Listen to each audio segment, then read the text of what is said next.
Grain de Business, l'émission radio hebdomadaire sur l'entrepreneuriat à Taïwan présentée par Valentin Floquet sur le service français de Radio Taïwan International.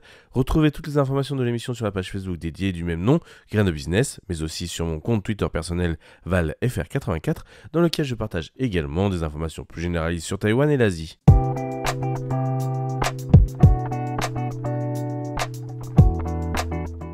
Le magazine des jeunes entreprises à Taïwan, Grain de Business.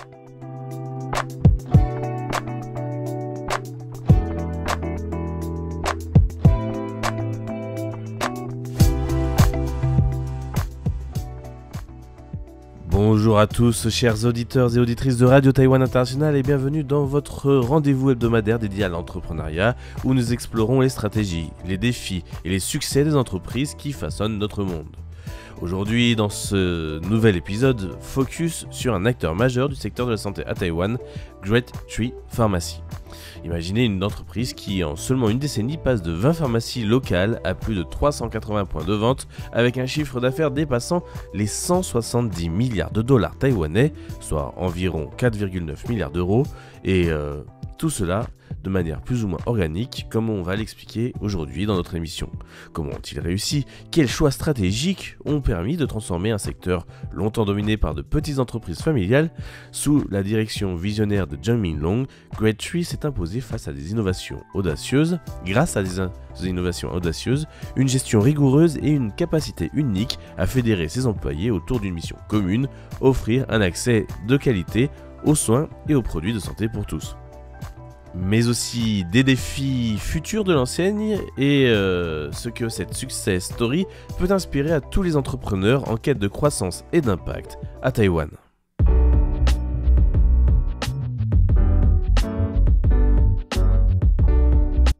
Et pour ce bilan, nous avons en fait le témoignage de Shen Liping, représentant légal du conseil d'administration de Great Tree Pharmacy et qui a rejoint l'équipe de gestion de l'entreprise en août 2013.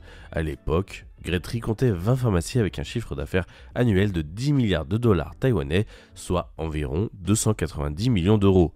Principalement concentrée dans la région de Taoyuan, l'entreprise a débuté son expansion à Nouveau Taipei City. Ses revenus représentaient environ un tiers ou un quart de ceux de ses concurrents majeurs. En 2023, Great Tree a atteint 380 magasins avec un chiffre d'affaires estimé à 170 milliards de dollars taïwanais, soit environ 4,9 milliards d'euros, et l'objectif fixé pour 2025 est d'atteindre 500 magasins et de consolider sa position de leader sur le marché des chaînes de pharmacie à Taïwan, surpassant largement la taille combinée de ses principaux concurrents. Voici les 4 critères clés analysés par l'auteur pour investir dans Great Tree Pharmacy. La première étape pour ce succès, c'est d'évaluer la taille et les perspectives de croissance de l'industrie, un marché en expansion constante à Taïwan. Selon l'auteur, tout marché représenté par un seul mot comme alimentation, vêtements ou santé est colossal et porteur d'opportunités. L'industrie de Great Tree englobe les besoins de santé tout au long de la vie, de la grossesse et des soins aux nourrissons jusqu'à la vieillesse. Les pharmacies étant le point d'accès direct aux consommateurs dans le secteur de la santé sont plus proches du quotidien des individus que les hôpitaux ou les cliniques. Elles jouent ainsi un rôle essentiel, qu'il s'agisse de consultations sur les médicaments, de soins ou de conseils pour la famille. Actuellement, Taïwan consacre environ 8800 milliards de dollars taïwanais, soit environ 254 milliards d'euros par an aux dépenses de santé publique, dont 25% sont attribués aux médicaments. Avec une population vieillissante, ces dépenses continueront de croître. L'auteur a évalué le secteur pharmaceutique comme un marché vaste et en pleine expansion, offrant donc de solides opportunités. La deuxième étape, le deuxième point d'analyse, c'est l'analyse de la concurrence, de la structure et de la structure de l'industrie. En 2013, l'industrie pharmaceutique de Taïwan était encore très fragmentée. La chaîne leader comptait environ 90 magasins pour un chiffre d'affaires de 40 milliards de dollars taïwanais, soit environ 1,15 milliard d'euros. Cependant, Taïwan comptait environ 8000 pharmacies indépendantes, souvent petites et familiales, auxquelles s'ajoutaient les enseignes de produits de beauté. En s'appuyant sur les précédents des dépanneurs comme 7-Eleven, les dépanneurs, les magasins de proximité, ou Combini pour ceux qui ne sauraient pas le nom canadien de ce type de commerce, et des supermarchés également, l'auteur a anticipé une transition inévitable vers la consolidation des chaînes pharmaceutiques. À l'époque, le marché ressemblait à un paysage où de nombreuses petites pharmacies indépendantes prospéraient, rappelant les anciennes boutiques familiales. La plupart des chaînes avaient entre 5 et 10 magasins, et même si Great Tree n'était pas encore leader, sa position offrait des perspectives de croissance. La lenteur de la transition vers des chaînes était attribuée à la prédominance des pharmacies familiales. Les pharmaciens ouvraient souvent leurs propres magasins après 2 ans de stage, entraînant une prolifération de petites entreprises. Le troisième point d'analyse et de prise du marché par Great Tree Pharmacy, c'est l'avantage compétitif unique. Malgré un secteur fragmenté et traditionnellement conservateur, Great Tree, dirigé par son président Jung Min-long, s'est démarqué grâce à son approche innovante, sa structure rigoureuse et sa capacité à intégrer des ressources externes. Elle a été l'une des premières à planifier une introduction en bourse, adoptant des normes strictes avec l'aide des Big Four de l'audit. En réglementant toutes ces opérations, y compris l'émission de factures et la conformité des assurances sociales, Great Tree a assumé des coûts élevés pour poser des bases solides. De plus, contrairement à la gestion familiale typique, Great Tree a adopté une approche institutionnalisée, introduit des options d'achat d'actions pour les employés et partagé ses succès avec son personnel. Cela a permis d'attirer et de fidéliser les talents tout en offrant des opportunités de croissance et des plans de carrière clairs. Cette culture d'entreprise axée sur le service et l'innovation a renforcé son avantage concurrentiel face aux autres chaînes de pharmacie. Enfin, la quatrième et dernière point d'analyse et point fort qui a permis Great Tree d'évoluer, c'était le fait d'identifier les ressources nécessaires pour réaliser des ambitions à long terme. Après avoir évalué la croissance et la structure du marché, ainsi que l'avantage compétitif de Great Tree, l'auteur s'est concentré sur les ressources manquantes.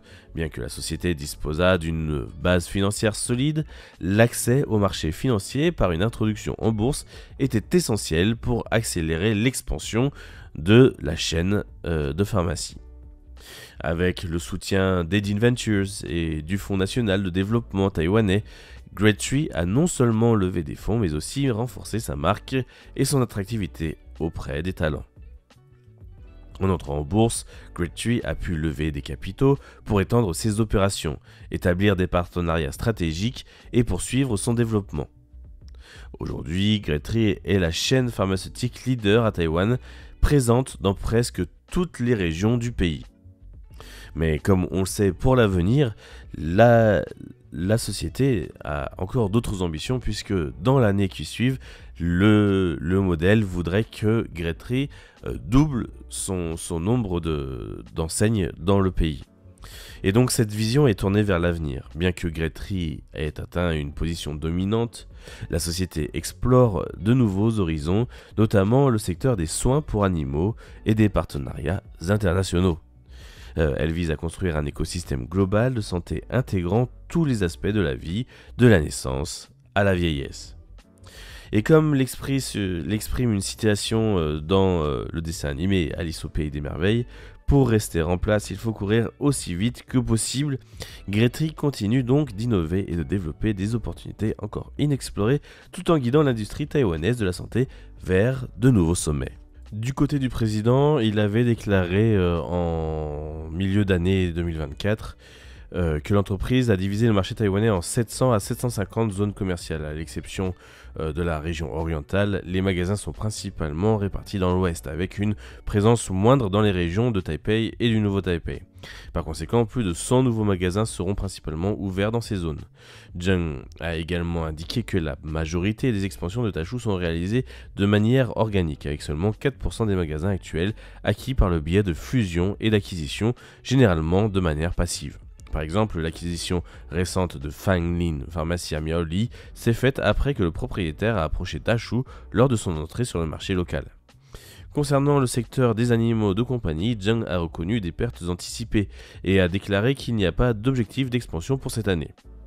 Cependant, certains produits pour animaux seront intégrés dans les pharmacies générales de Dachou existantes, créant ainsi des magasins hybrides.